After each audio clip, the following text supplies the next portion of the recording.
Okay, let's start. So my talk is about interprocedural analysis. So let's present a bit the landscape here. First with a naive approach, context-insensitive analysis.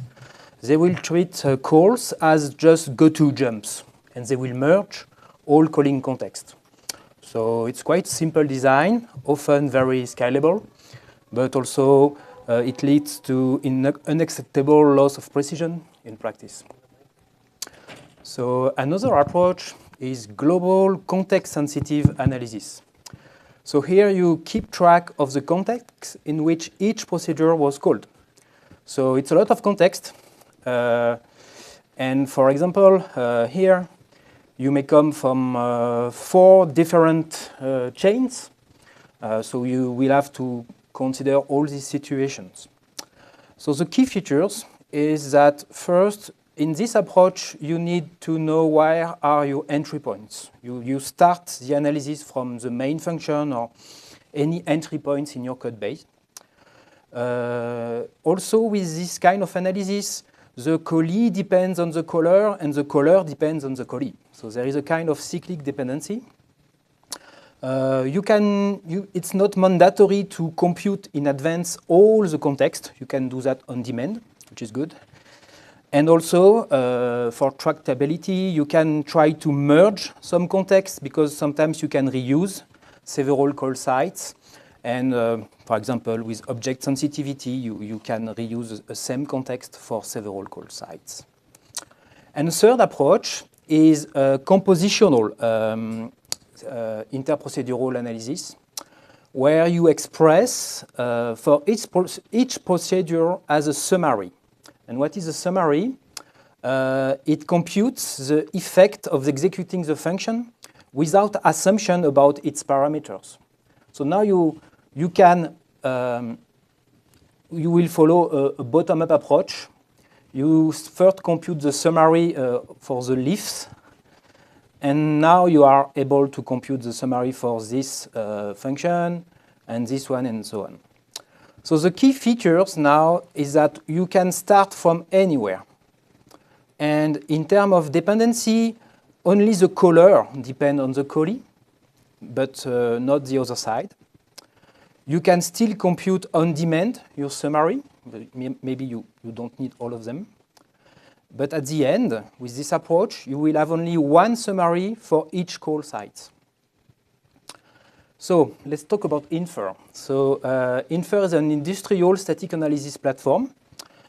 We develop a lot of front ends for this platform. This is still a work in progress, never finished. With a lot of analysis also on the right that you can use with various languages. And Infer, it is used daily by thousands of developers, tens of millions lines of code, hundreds of code changes per day. So the key features is that we want to run the analysis on every code changes. And what is a code changes is just a fragment of the code base that has been modified by the user and maybe some dependency. So our approach to tackle such a challenge is to rely deeply on compositional interprocedural analysis. And our magic weapon here is to compute the summary formula. We use separation logic because summary is difficult to get right. Also, we have to do a bit of damage control. So sometimes we need to skip some functions. Maybe we don't have the code available for this function. Or maybe we have some concerns with scalability. We have to make some practical choices. And another example of practical choices is that we don't want to rely on a global fixed point. So if we hit a recursive call, this second call will be considered as unknown. And at the end, the strategy we follow is named on-demand bottom-up summary computation. So let's see an example. So you have this function, f, in class A. You don't really know its color. You don't care. We will start from it. It makes a static call to b.j. Okay, let's it means we need to get a summary for J. But in J, we have 3 calls. For the first one, we compute a summary, we use it. Now we consider the second call to D.E, we compute a summary, we use it, we continue. And now we realize that we already have a summary for H, so we can reuse it locally. And every time we use a summary, we do what we call applying a summary. This is where compositional system works, and you get all your information.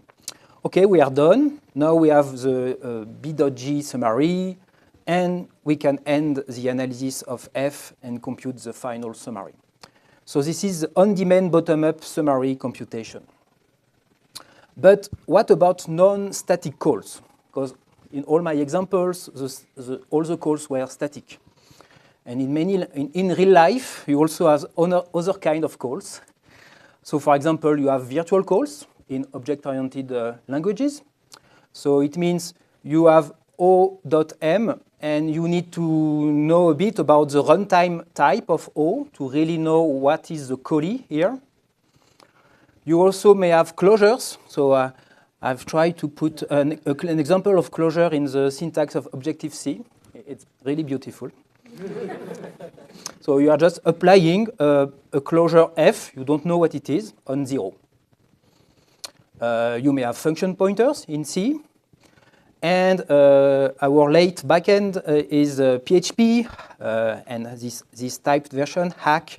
And here you have this beautiful notion of late static binding, where you do this kind of static call, but in fact it's a kind of virtual call on the object, on the class object. And this magic object really depends on the context where you have been called. So good luck understanding these semantics.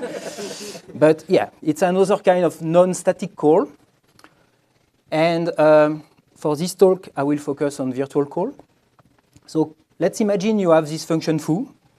It does a very simple virtual call, O.M. But remember, we want to do a compositional analysis, compute the summary of foo without any assumption. And if we know nothing about O, we will have to consider all the possible runtime types of O. And in some situations, we have to consider a lot of disjuncts. We have to merge all of them in one huge formula, our summary. So this is why I called summary blow-up. It may be too big to really conservatively consider all this situation, and specifically with dynamic languages. So instead, we introduce this notion of summary specialization. So here is the idea. For each function, we will we may analyze it several times, but with various specialization keys. What is a specialization key? Well, it contains the only what the function and its transitive callees need to resolve their call. And most of the time, it's about runtime types. So given a specialization key, we will compute the specialized summary in 3 stages. First, we will add some assumption to the precondition, like field f of parameter x as runtime type C. Next, we perform the standard summary computation with the compositional analysis. And if during this analysis, for the current function or one of its transitive callee, some resolution failed, we will just remember that some information was missing, and this information will have to be explained in terms of the current function parameters. For example, I need to know something about field j of current object. So let's look at an example. We start from anywhere, a.f. It makes 2 static calls. So we need to compute the summary for b.j. With b.j, we start with simple static calls, but when we hit the virtual call here, we need to know the dynamic type of X. So sorry for the notation, but this is a virtual call and the receiver is X. Big A is just a type information.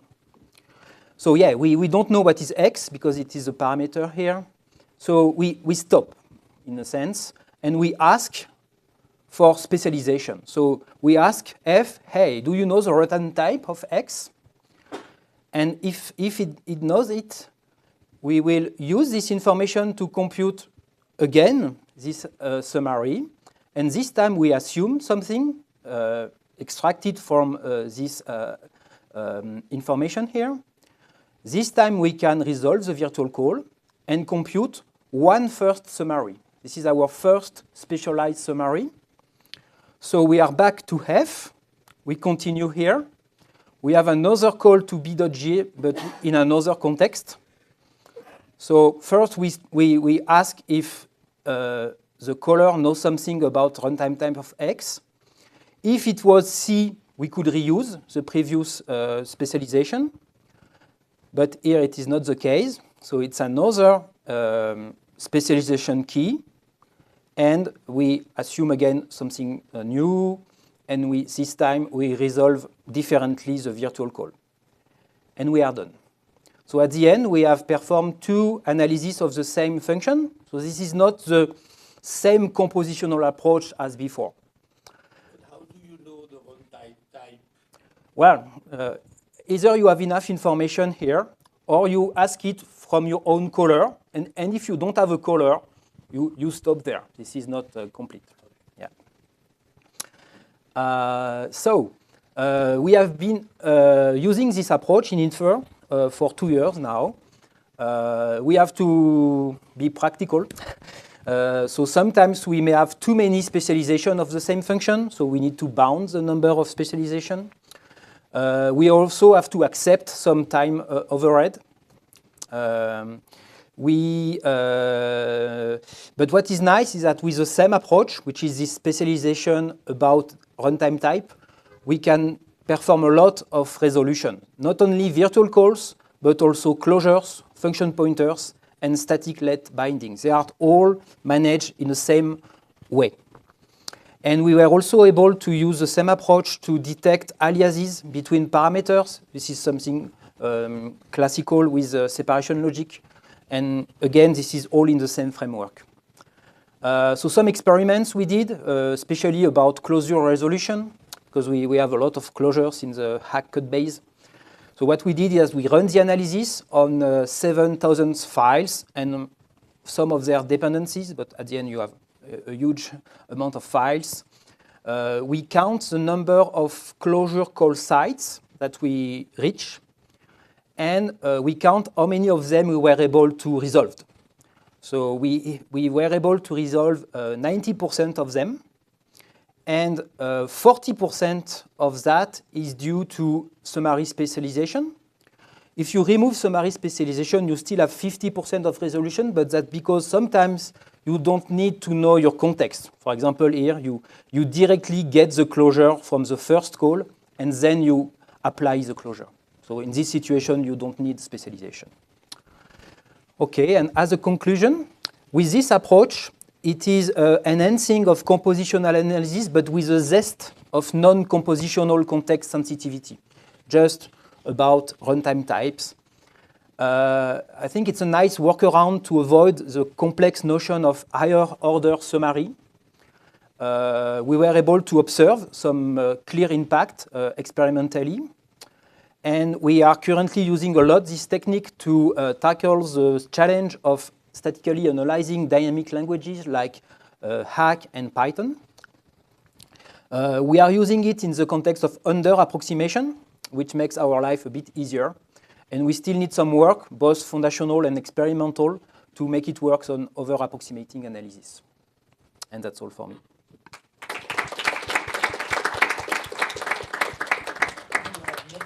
What is a summary? Is it so it's yeah, in our case, it's under approximation, mentioning pre and post. So it's a relational approximation of your computation. Under approximation, yes. have two very small questions. The first one is, slide before that, you say that you, or before that, sorry, that you have a time overhead of 40%. Yeah. Is that due to the fact that you analyze a lot more functions? Yeah, because for many functions, you analyze them more than once. So this Yes, is but expected in a sense.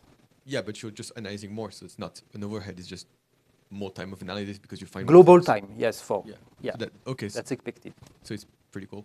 And also, do you have a paper at some point? Do you plan on writing a paper?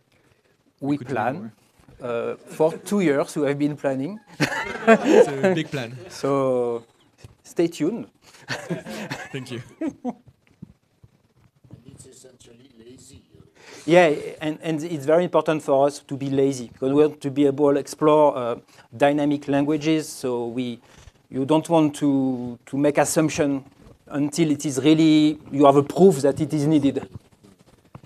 So yeah, so I mean, the example that you gave is with runtime type specialization. Is it like, I mean, it's more generic than that potentially, right? So what have you explored in that space? Well, in dynamic languages, for example, I think in a dream world, you know the runtime type of everything, and now the semantic is very simple. It's very explicit.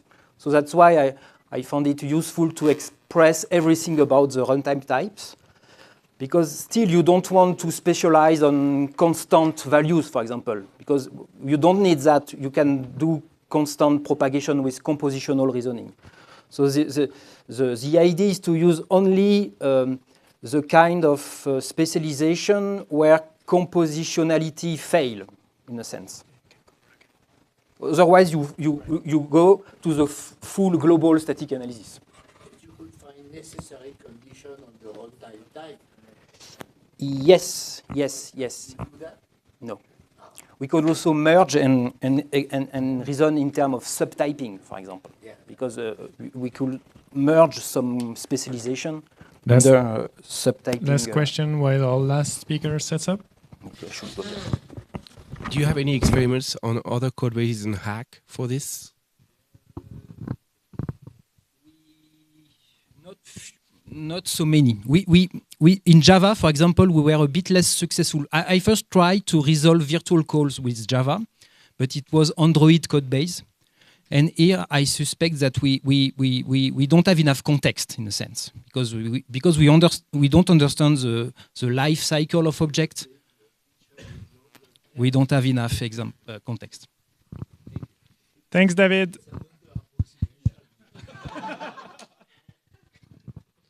All right, thanks again, David.